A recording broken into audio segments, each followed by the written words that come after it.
Hyderabad చంపాపేటలోని chicken shop యాజమానులు నిరసన తెలిపారు. IB Nagar chicken shop association ఆధ్వర్యంలో చంపాపేట కర్మన్ ఘాట్ డివిజన్ యాజమానులు మాకు మార్జిన్ కావాలి, తెలంగాణ రాష్ట్రం చికెన్ ఓనర్స్ అసోసియేషన్ బంద్ కు పిలుపునిచ్చింది.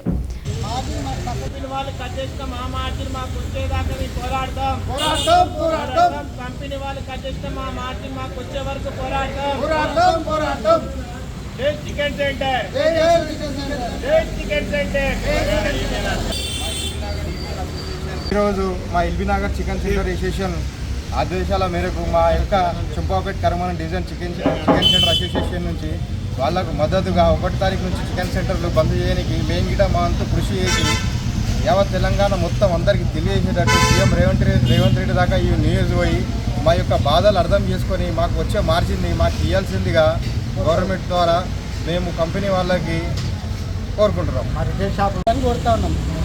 చంపాపేట కర్మన్ ఘాట్ డివిజన్ సభ్యులకు నమస్కారం. మార్జిన్ మాకు వచ్చేదాకా పోరాడతాం. ఈరోజు చంపాపేట నుంచి కర్మన్ ఘాట్ అండ్ ఎల్బీ నగర్ అందరూ బంద్ చేస్తున్న 1వ తారీఖు నాడు ఏప్రిల్ 1st బంద్ షాపులు అందరూ ఏ షాపుల్లో ఉన్నా కూడా అలాగే ప్రూఫ్ మంత్రిస్తామని చెప్పి ఈ సందర్భంగా మేము కోరుతా ఉన్నాం. ఈ సందర్భంగా కంపెనీలను కూడా కోరుతా ఉన్నాం. కంపెనీలు కూడా మా మార్జిన్ మాకు ఇవ్వాలని కోరుకుంటున్నాం. పాత మార్జిన్ ఎలా ఉందో అలాగనే మా మార్జిన్ మాకు ఇవ్వగలరని మనవి. కంపెనీలకు దయచేసి మొక్కుతున్నాము. మాకు ఈ కిరాయిలు వెళ్తలేవు, జీతాలు వెళ్తలేవు, దయచేసి మా మార్జిన్ మాకు ఇవ్వగలరని మనవి. ఇటు యూనియన్ చికెన్ సెంటర్ తెలంగాణ రాష్ట్ర